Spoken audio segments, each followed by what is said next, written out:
এফিক্সের একটা ভিডিও না আমাদের রেজিস্ট্রেশন কিন্তু এফিক্স। হ্যাঁ, আমি প্রশ্ন করবো আপনার, আপনি নার্সারি মালিক না?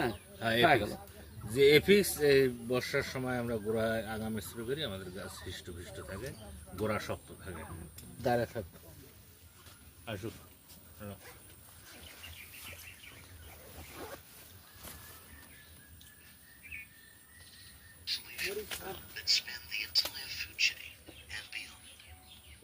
যাচ্ছে না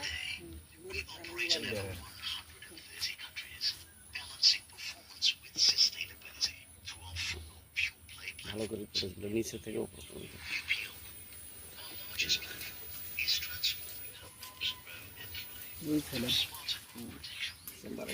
কলা ওষুধ করে না, ওরকম ভাষণ লাগবে আপনার।